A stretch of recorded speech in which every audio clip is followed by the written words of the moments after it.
Vamos a seguir trabajando la conexión del capítulo 7 y el capítulo 5. Y estoy usando la versión antigua de la Reina Valera, versión antigua y a la vez actualizada. Dice, ¿no? Y así que yo sin la ley viví en algún tiempo. Romanos 7:9. Mas venido el mandamiento, el pecado revivió y yo morí. 7:14. Porque ya sabemos que la ley es pecado. La ley es espiritual, mas yo soy carnal, vendido debajo del pecado, ¿no?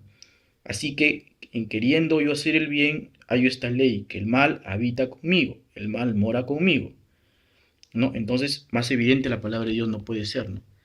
El hombre se da cuenta de que el pecado, ¿no?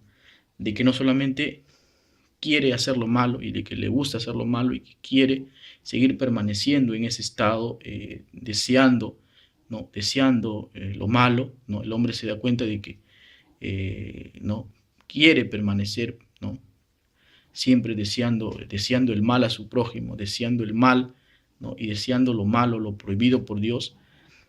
Entonces, pero también el hombre se va dando cuenta de que el pecado, ¿no? Lo esclaviza, lo domina. Por eso dice, debajo del pecado, ¿no? O sea, es vendido al pecado, ¿no? Y eso también pasa a veces, hermano, con los cristianos cuando se descuidan, ¿no?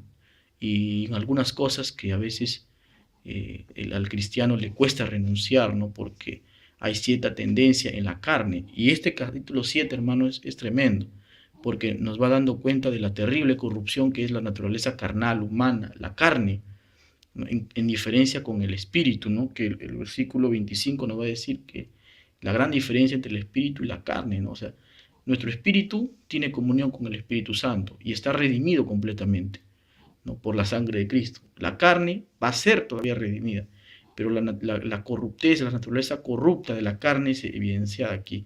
La carne es completamente pecaminosa, el pecado mora en la carne. La carne le gusta hacer lo malo y permanecer en lo malo. Si un cristiano se descuida, la carne lo domina, lo controla y hace cometer pecado tras pecado. Pero la carne, hermano, es completamente corrupta, pecaminosa, ¿no? A la carne, y como cristianos pasa, ¿no? A la carne le gusta desobedecer a Dios, ¿no? Le gusta no congregar, le gusta no orar, le gusta, en lugar de orar, mirar, por ejemplo, televisión, ¿no? Mirar ciertas cosas, ¿no? No mentir, la malicia, la crítica, la chisme, la murmuración, y todas esas cosas, hermano, a la carne le gusta, a la carne le gusta, a la carne humana, o sea, a la carne interior le gusta, ¿no? Porque el pecado está ahí. O sea, eso no quiere decir que el hombre, porque es cristiano, no le gusta hacer lo malo y no le gusta pecar y no le gusta. Sí le gusta, hermano, a la carne sí le gusta. Al espíritu no, porque el espíritu es el espíritu de Dios. Pero a la carne sí. Pero la carne todavía no ha sido redimida, ¿no? Sin embargo, con el poder del Espíritu Santo y con el poder del Espíritu Dios, ¿no? Dominamos y controlamos a estas pasiones, a la pasión y al deseo de la carne. Lo controlamos, lo dominamos, pero no lo eliminamos. No está en algún momento la carne a veces se revela y nos hace pecar, porque la carne le gusta, ¿no? Así que el hecho de que uno es cristiano no quiere decir que no le guste todavía el pecado.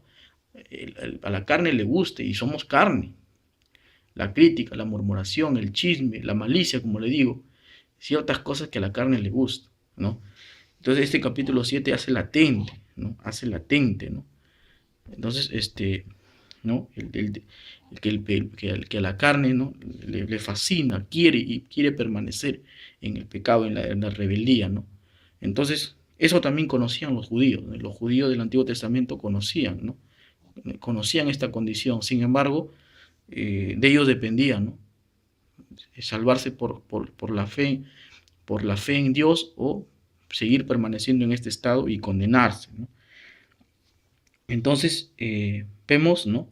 De que ahora el hombre sabe que no solamente es pecador, sino que el hombre es controlado y es dominado, y que el hombre no puede hacer lo bueno, porque el hombre no puede hacer lo bueno. El hombre se comienza a dar cuenta que el hombre no puede hacer lo bueno, que todas sus obras están manchadas por el pecado, ¿no? Y lo que aparentemente el hombre puede hacer como buenas obras, tarde o temprano sus obras van a ser afectadas por el pecado, ¿no? Y de que tarde o temprano, ¿no? El pecado lo va a dominar y controlar, ¿no? ¿No? Hay varios, ¿no? Personas que empiezan haciendo muy buenas obras, pero al final terminan siempre dominado y controlado por el pecado, ¿no? Sus buenas obras siempre son manchadas, ¿no? Mucha gente empieza así y al final sus obras son manchadas. ¿Por qué? Porque el pecado tarde o temprano comienza a dominarlo y comienza a controlarlo, ¿no? Y comienza a tomar control de su vida, ¿no? Al final el hombre es esclavo debajo del pecado y subordinado al pecado, ¿no? Entonces esto es lo que hace, ¿no? Lo que hace el pecado, ¿no? En este capítulo 7 con el ser humano, ¿no? No solamente le hace reconocer su condición de pecado, su condición de pecador, sino que él no puede hacer lo bueno y que necesita, para hacer lo bueno, necesita un remedio. Y ese remedio solamente lo puede encontrar en Dios. Y esto lo sabían los judíos del Antiguo Testamento. Lo sabían, ¿no?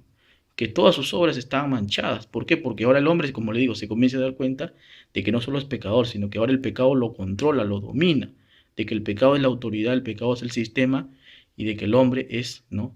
Es el esclavo, es el siervo, ¿no? Y de que el pecado, pues, es el rey, es la autoridad, es la máxima autoridad, es el que da órdenes, ¿no? Y si yo hago lo que el pecado me ordena, ¿no? Entonces, el hombre se comienza a dar cuenta de esta realidad, ¿no?